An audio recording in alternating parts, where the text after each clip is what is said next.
The crew of USS Cyclops hated Captain George W. Worley. He was gruff, eccentric, old-fashioned, mean, and prone to violence. He was said to get so drunk that he could barely walk, let alone steer the ship. On one particularly turbulent night, he chased a crew member around with a pistol. The situation was so dire that a group of crew members lodged a formal complaint. The United States Navy ultimately defended Captain Worley, and he remained in command. Not long after, in March 1918, the USS Cyclops vanished without a trace. The fate of the 20,000-ton collier and the 309 souls on board remains one of the greatest nautical mysteries of all time.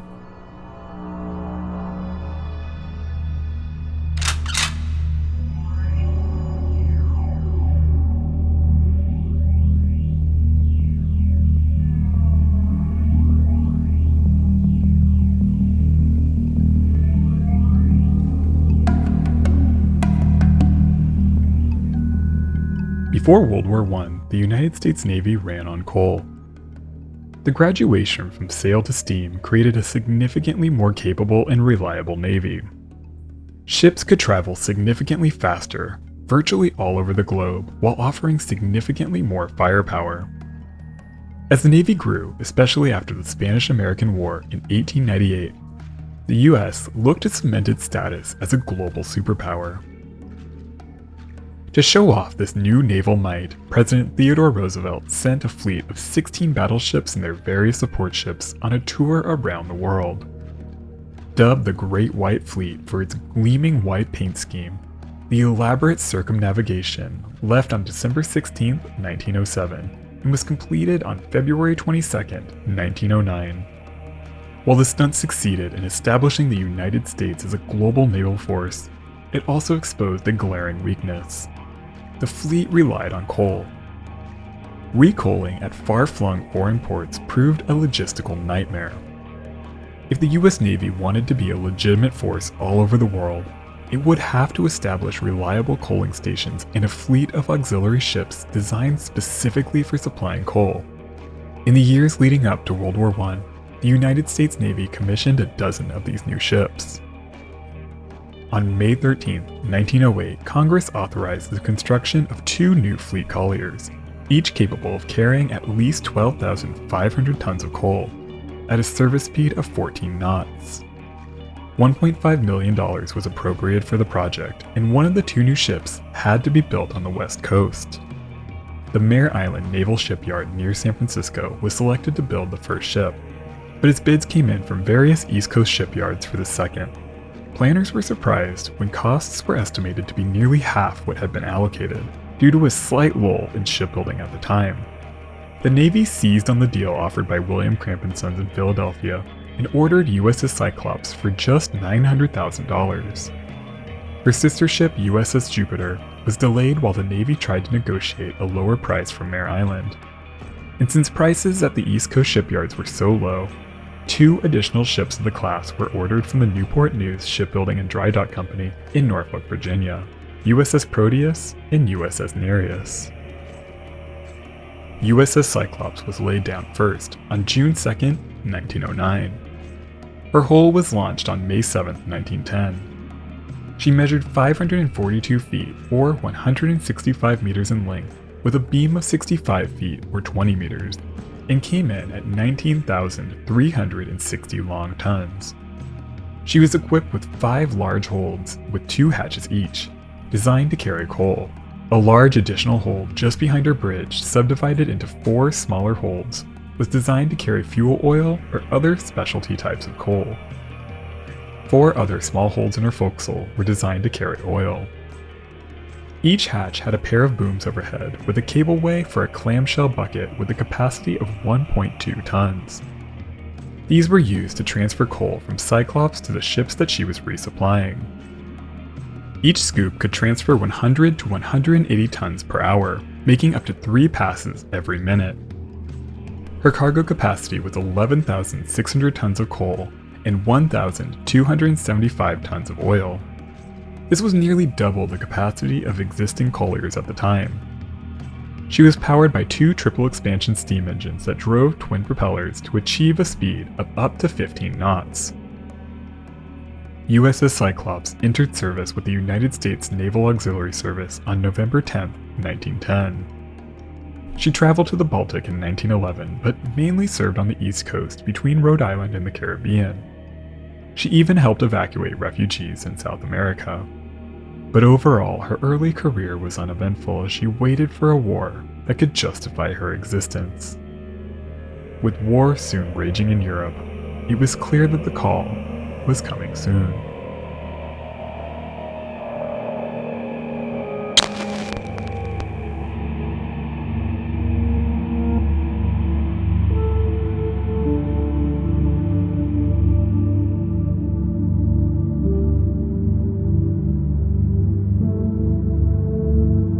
On April 4, 1917, the United States declared war on Germany, officially entering World War I nearly 3 years after the conflict began.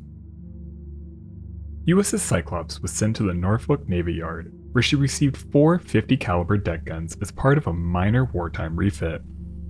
She was officially commissioned by the Navy on May 1st. Since her officers and crew were part of the Naval Reserve Forces, most retained their original positions.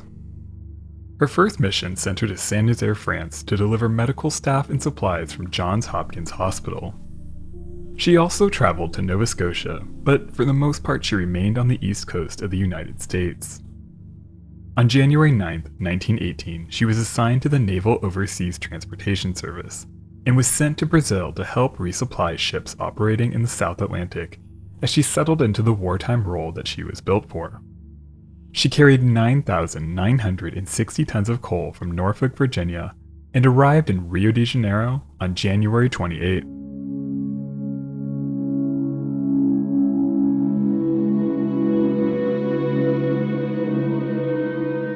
Born Johann Friedrich Weichmann in Hanover, Germany in 1862, he made his way to San Francisco in 1878. He changed his name sometime around 1898 while operating a saloon on the Barbary Coast. He eventually went to sea and soon gained the qualifications to master small merchant vessels, delivering cargo between Asia and San Francisco. This trade was rough and unpleasant. Eventually, Captain Worley became known as a particularly brutal commander. He was erratic, foul-tempered, and occasionally violent. These qualities seem to have followed him to the Cyclops. Conrad A. Nervig, a watch officer that served on the Cyclops on her voyage to Brazil, recalled that, quote, Commander Worley was a gruff, eccentric salt of the old school, given to carrying a cane, but possessing few other cultural attainments. He was a very indifferent seaman, and a poor, overly cautious navigator. Unfriendly and taciturn, he was generally disliked by both his officers and men, end quote. As the Cyclops sailed south during his first night at sea, Nervig was mystified at the horrifying sounds of the giant ship as she heaved through the heavy seas. It sounded like metal plates scraping against one another, and in the morning light, Nervig observed the deck amidship, rising and falling as if the ship was conforming to the contours of the sea. He brought his concerns to Captain Worley, but the man shrugged him off and said, "Sun shall last as long as we do." Nervig's watch began at midnight. The quiet, balmy, moonlit nights offered a reprieve from the tense atmosphere on board the Cyclops. During his first watch, he was startled when he heard someone climbing the starboard ladder. He was shocked to see Captain Worley, carrying a cane and wearing only long woolen underwear and a derby hat. Expecting some kind of reprimand, Nervig was relieved when he realized that the captain's visit was a social one. For around 2 hours, they leaned against the forward bridge rail as Captain Worley told Nervig stories from his many years at sea. His tales were fascinating and often funny. Nervig was never quite sure if Captain Worley liked him or if he was just an insomniac looking for someone to talk to. Nevertheless, the visits became a nightly routine that Nervig really enjoyed.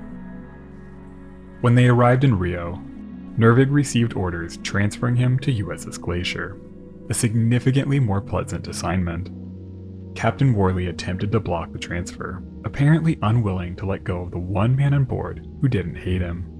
But fortunately for Conrad A. Nervig, his attempt was unsuccessful, and he left the ill-fated ship.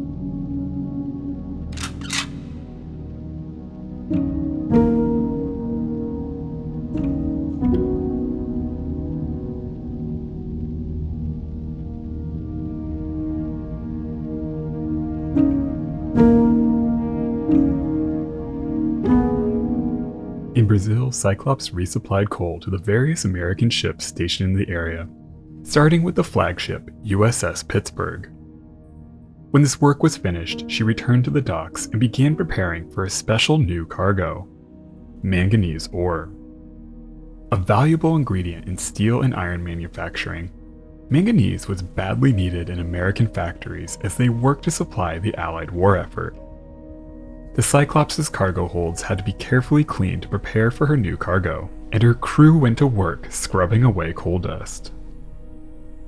Men worked around the clock, preparing the holds one by one as 2,500 tons of manganese was loaded onto the ship each day, settling her deeper and deeper into the water as her weight swelled. At the same time, Captain Worley ordered every inch of the ship cleaned and overhauled. The schedule was frantic and exhausting. Almost no one was granted shore leave, and tensions were running high. During one unfortunate incident, a sailor was working in one of the ship's small motorboats when the Cyclops engines turned over without warning. The boat was pulled into the propeller. The sailor was violently knocked overboard and quickly drowned. Many felt that the accident was caused by the chaos and disorder created by Captain Worley. On February 22, 1918, the Cyclops left Bahia, Brazil, bound for Baltimore, Maryland.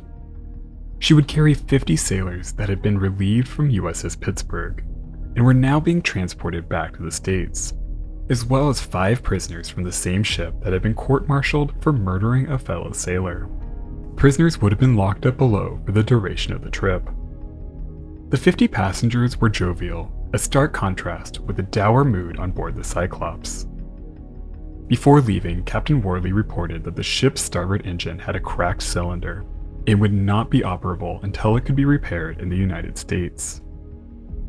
While they were scheduled to sail directly to Maryland, the Cyclops made an unscheduled stop in Barbados on the evening of March 3rd.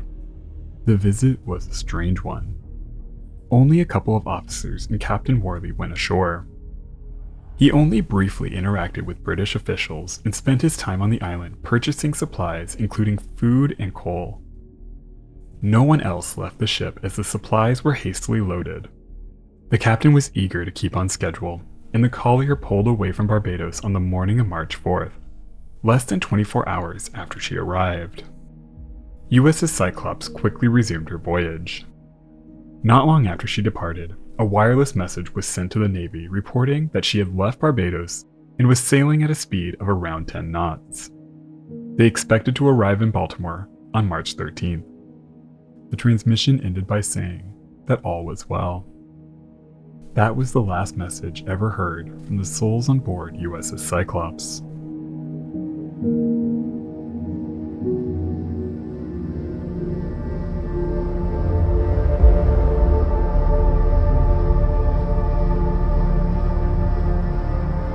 While USS Cyclops was due to arrive in Baltimore on March 13, 1918, it took a few days before her absence prompted any real concern. On the 18th, the Navy began to wonder about her whereabouts. A wireless message was sent asking the Cyclops to report on their probable date of arrival. But the message received no reply. On March 22nd, naval operations began contacting key naval districts in the area, asking them to help contact the missing vessel. These efforts continued for days without any success. Finally, on March 24th, Squadron 1 Patrol Force was ordered to deploy all available vessels to search for any trace of the missing ship. USS Vixen and USS Albatross searched the Bahamas. USS Petrel searched the stretch of sea between San Juan and Hampton Roads, Virginia. USS Dolphin was sent to search various islands around the Bahamas, even sending men to search Hogstye Reef, following reports of a secret German submarine base. These far-fetched reports proved unfounded. As the search stretched into April, the mystery surrounding USS Cyclops deepened. The lack of an SOS call was especially troubling. By that point, no US Navy ship with operational wireless equipment had ever been lost without sending out a call for help. While it was wartime and German U-boats continued to threaten Allied shipping, there were no reports of any enemy activity in the area at the time. Even after the war, when German records were made available to investigators, there was never any record of a German submarine in the area or any encounter with a large American collier. Sinking a ship like USS Cyclops would have been a significant victory for any U-boat commander, and it certainly would have been documented. By April 15th, the search failed to turn up any trace of USS Cyclops.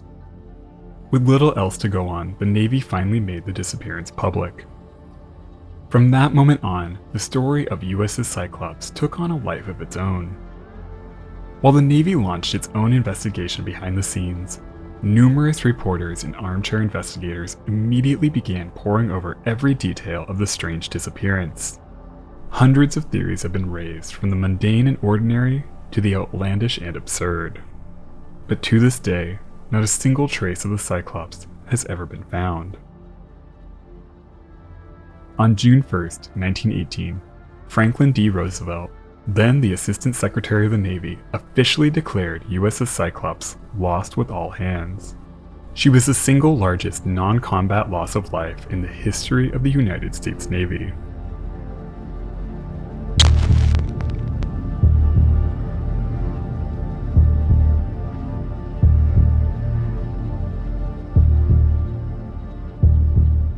The turbulent behavior of Captain George W. Worley and his German heritage became a central focus for investigators. It's clear that his leadership failed to inspire confidence, and many of his actions were disqualifying. Some theorized that he might have been a double agent who seized an opportunity to turn his valuable ship over to the German enemy. His unexpected stop in Barbados could be seen as support for this theory. Captain Worley took on additional food and coal, but his ship had more than enough of both to easily make it to their destination in Baltimore. Officials in Barbados claimed that Captain Worley gave two excuses. One was that their voyage had taken longer due to a navigation error, causing them to use more coal than expected. The second was that the coal on board was poor quality, and the captain wanted a better mix to improve his ship's performance. Was Captain Worley planning to sail his ship somewhere else? The Cyclops never made an appearance in any German port. The bulky ship with its strange overhead booms was not exactly subtle. Even when she briefly docked in Barbados, she was noticed by locals who made note of her size and unique appearance. Furthermore, there are no German records whatsoever that make any mention of any ship similar to the Cyclops. Even if she was secretly handed over to the Germans, there would almost certainly be some kind of record of the transfer, but none exist. Mutiny has also been suggested. It's clear that much of the crew resented or even downright hated Worley. But if some kind of mutiny broke out on board, how did that cause the ship to vanish without a trace? In the history of the United States Navy, there has never been a successful mutiny.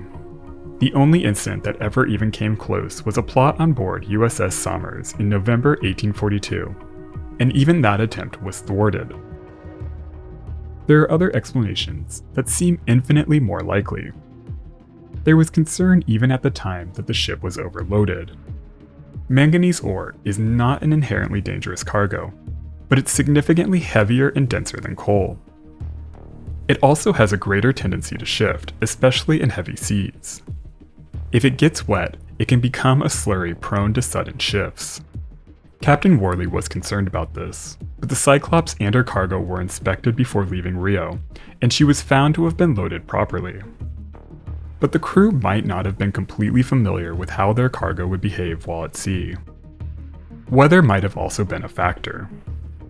Rumors allege that the Cyclops was spotted by a molasses tanker called the Amalco off the coast of Virginia on March 9th.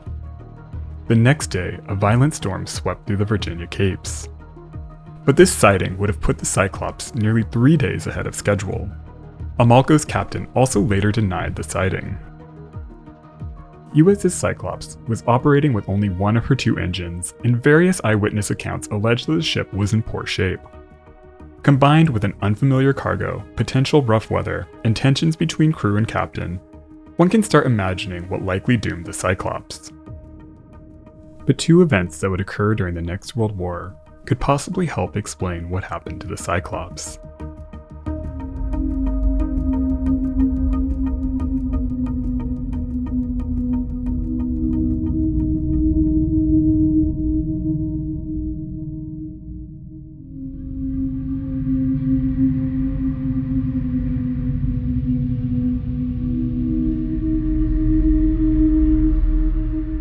USS Cyclops was one of four nearly identical colliers built to the same specifications in the years before World War I. Perhaps the most remarkable was the USS Jupiter, which was converted into an aircraft carrier in 1920 and renamed USS Langley, before she was damaged in battle and eventually scuttled in 1942. This doesn't have much to do with the Cyclops, I just think it's cool. Her other two sister ships are more relevant. USS Proteus was launched on September 14, 1912. Built at the Newport News Shipbuilding and Dry Dock Company in Norfolk, Virginia, the Proteus followed nearly the same specifications as USS Cyclops. She served a similar role through World War I and continued supplying ships until 1923. By then, the Navy had almost completely converted to oil, and there was little use for large colliers. Proteus was decommissioned on March 25, 1924, and remained in layup for over 15 years. In 1941, she was sold to Saguenay Terminals Limited of Montreal, Quebec. Later that year, Proteus vanished with her crew of 58 in the Caribbean Sea, sometime after departing St. Thomas on November 23, 1941. She carried bauxite ore, a material similar to manganese ore, and followed nearly the same route as USS Cyclops. USS Nereus was nearly identical to Proteus. She was launched on April 26, 1913 from Newport News, and her career with the Navy followed a similar path. She was detached from service in 1919 and decommissioned on June 30, 1922. After nearly 20 years in layup, she was purchased by the Aluminum Company of Canada on February 27, 1941. Eerily similar to her sister, Nereus vanished after leaving St. Thomas with a load of bauxite ore on December 10, 1941, less than a month after her sister. Nereus and Proteus received very little attention compared to Cyclops. At the time of their disappearances, it was widely believed that both ships were claimed by German U-boats. But similar to Cyclops, German logs released after the war revealed no record of any U-boat sinking either ship. Many believe that the aging ships were not equipped to handle the heavy ore they carried, and might have suffered a severe catastrophic hull failure. Structural issues were found on similar colliers, including USS Jason, which was built in 1912. These issues paint a picture of what might have happened to the Cyclops. A series of failures, from Captain Worley's poor leadership to her broken engine, left her vulnerable. Overloaded and unbalanced, the ship might have encountered heavier than expected weather. Possibly at night, when most of her crew was asleep, a large wave could have rolled over the ship, causing her cargo to suddenly shift, rolling the huge collier over. The sudden capsizing would have made it impossible to launch her lifeboats or send an SOS. The Cyclops probably sank below the waves in only a few minutes, taking most of her crew with her. Those fortunate enough to get away from the ship would have been left to the mercy of the Atlantic. In the weeks that passed before any formal search, they were scattered to the great expanse of the abyss.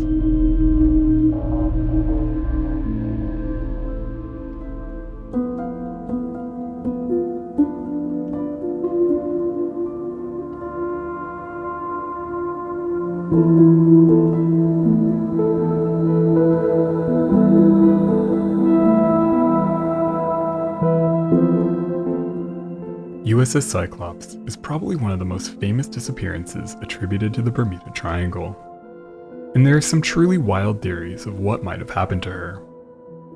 But these fantasies and legends overshadowed the 309 souls lost when the Cyclops went down. If Captain Worley got his way, Conrad A. Nervig would have been on that fatal voyage. Instead, he finished his time with the Navy and went on to a career in Hollywood editing movies.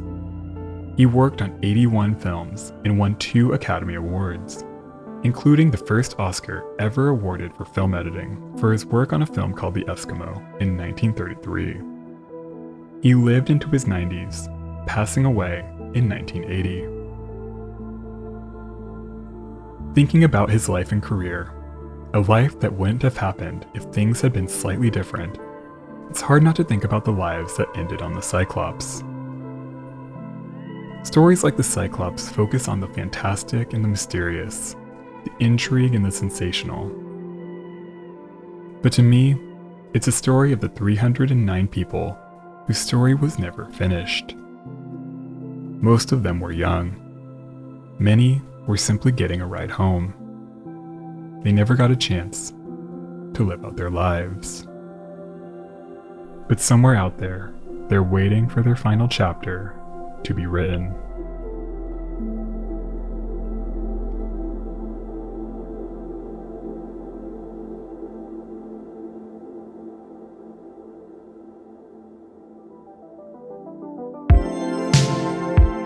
Thank you so much for watching.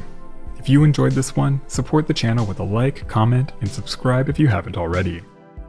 I'd like to give a special shout out to my supporters on Patreon and my channel members. Their support helps keep the channel afloat. Alright crew, that's all I've got. Until the next one, be nice to people.